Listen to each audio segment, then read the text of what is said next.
Okay, old school comic book reviews. Okay, this time I have Omega the Unknown number 3 from 1976. Still only 25 cents. Written by Steve Gerber and Mary Skrenes and illustrated by Jim Mooney. Irv Watanabe is the letterer. Hugh Paisley is the colorist, and editor is Marv Wolfman. The title of the story is Burn While You Learn. Okay, so the comic starts off with we find the young man known as James Michael Starling, and he's in some hospital clinic recovering from some blackout spells that he's been having. He's talking to the nurse and he's talking to the doctor and stuff, and we kind of find that Michael James is kind of a strange kid. He doesn't seem to be quite like other kids or whatever. And like I said, he keeps having these weird blackout spells, and he doesn't know what's going on. They can't figure out what's wrong with him, and so they let him go home. And then the scene goes to we see Omega, and Omega's like kind of chained up, and he's been captured by Electro, the old Spider-Man villain, and it looks like they're in Electro's hideout that seems to be like an abandoned subway station or something. And so it's Electro, it's Omega, and there's this robot that I guess Omega must have been fighting in the last issue or whatever, the previous story, and Electro's trying to get Omega to make the robot work for him, but somehow Electro figures out how to do that by himself. And the interesting thing about Omega is Omega doesn't talk throughout the whole thing. He very apparently understands everybody, but he doesn't speak. Okay, then we go back to the next day at school. James Michael goes to school, and it seems to be this kind of tough inner city type school, and the kids are, they don't respect the teachers, and there's all kinds of crazy stuff going on. And he's befriended by this young girl named Diane, and Diane kind of like, well, I'll show you around, stuff like that. You're kind of an oddball, but stick with me. I'll show you the ropes and things like that. But still, because James Michaels has this odd personality, he still roasts people the wrong way, and he gets into it with this bully. Okay, so now we go back to Electro and Omega, and like I said, Electro's figured out how to make the robot work. So he leaves Omega tied up in his hideout, and he's gonna go do some supervillain stuff with the robot. And then we go back to James Michaels, and the school bully, tries to pick a fight with him, but then James Michaels' guardian comes and comes to pick him up, but the kid still gets a sucker punch in, and James Michaels is just shocked, and he just can't believe why would anyone do such a thing. This is absurd. I don't know what's going on. And so then James Michael and his guardian, they go home, and James Michael turns on a TV, and what's on is a telethon, some sort of charity telethon. And but the thing is, Electro has hijacked the telethon, and he wants people to send him money, and he's got his a robot out there threatening people. And then we see Omega has broken free, and Omega has come, and he's gonna fight the robot, and he beats up the robot, and then he gets into it with Electro, and then they're power blasting each other, and then it seems like they're at a stalemate. And then like the cripple kid that they were having the telethon with kind of walks over, and he kind of hits Electro in the knee with his crutches.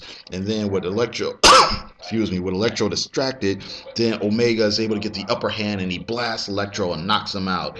And then the TV people come over, and they walk over to Omega, and it says, well, what do you have to say? Tell us your name, blah, blah, blah. And Omega doesn't say anything. He just has this strange, enigmatic look on his face. And then the last panel is James Michael at the house, with that same sort of blank stare, and it's, just staring out into space, and then and that's the end of the issue. And then it says, next issue, Urban Wizardry, brouhaha in the inner city, A Curse of Death, and The Man Called El Gato.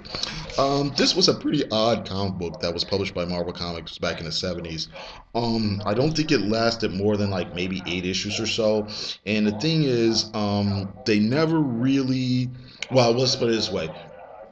Marvel Comics actually did wrap up the Omega study story and tell you who he is and where he's from, but that was done by another writer named Stephen Grant, I think, over in the Defenders. I have the issue, but I don't feel like digging it out right now.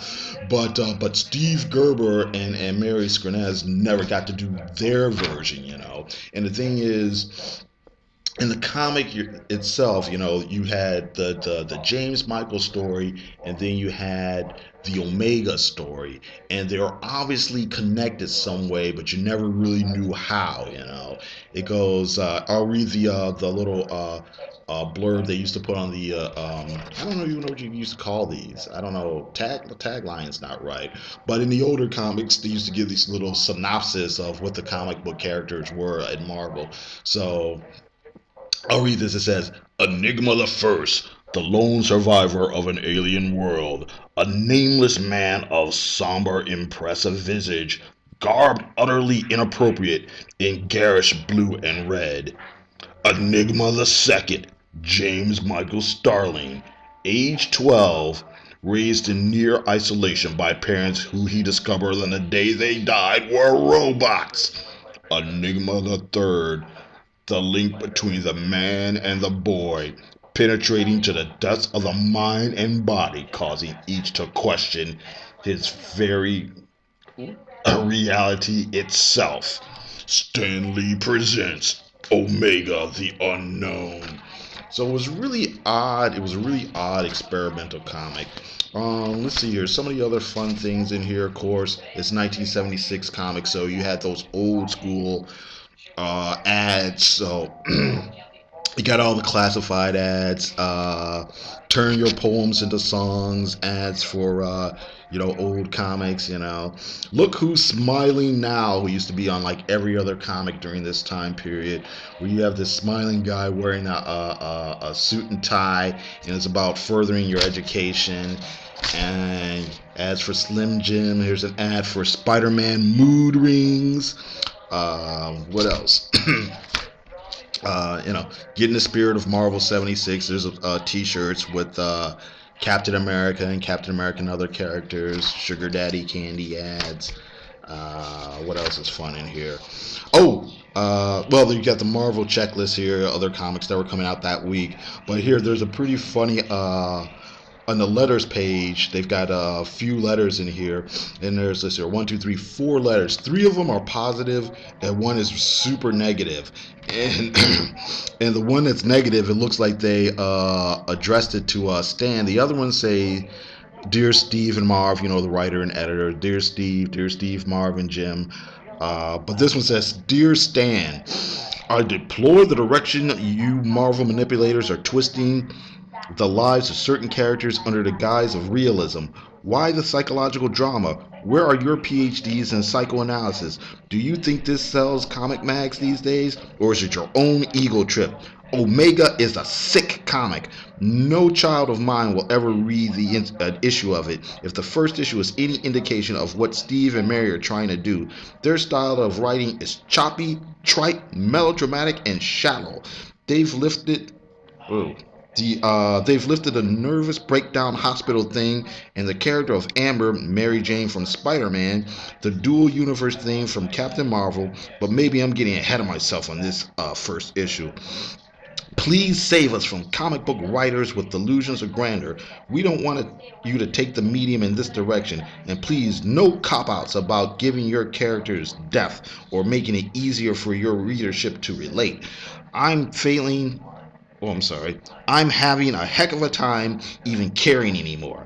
I'm so burnt out on the little psychological ploys you've injected into a medium which should contain only a minimum with a maximum of graphic happenings. I'm bored. Let me read Rose Garden or David and Lisa for psychological studies and Marvel for escapism. And this is from Lynn Chamberlain from Fort Collins, Colorado. And then it has a Marvel value stamp in here. Let's see here. Oh, here's an ad for excuse me, Foom magazine. Listen to Doom, subscribe to Foom. Foom was a fan magazine that Marvel put out, and it stood for Friends of Old Marvel. Oh, you also get Sell Grit. Grit was I never knew anybody who actually sold Grit, but you used to see these ads again for decades in comics where it was like, I guess it was a newspaper you were supposed to sell door to door, and you would get paid for selling this newspaper. You can win prizes for selling certain amounts and things like that. Ad for Switchblade clones. Again, turn your poems into songs. Life insurance for persons aged 20 to 80, which is pretty funny for a comic book game that kids and teenagers. Learn to be a motorcycle mechanic, learn karate. Of course, you get the bulletin, which were little blurbs about people coming to work for Marvel and projects coming out. And you get and of course, the opposite page has a Hostess Twinkie ad. The funny thing about this is in the Marvel bullpens, there is an announcement for a comic based on the old Prisoner TV show from the 60s that was supposed to be written by Steve Englehart. I don't know if that ever came out. I've never seen a copy. Maybe it did, maybe it didn't. I don't know. But I thought that was interesting. Last page has an ad for Eagle Eye G.I. Joe meets the Intruder. And it looks like it's been drawn by John Romita, probably. Yeah. And then, fishing tackle. And then, you can get back page or the back cover is an ad for Monogram Models. Yeah, Chevy Street Machine, Corvette, Quicksilver. So that's it. Omega Unknown, 1976. Thanks a lot. I'm gonna try to get out a couple more videos if I can, but if I can't, thanks a lot for listening, and everybody have a great day.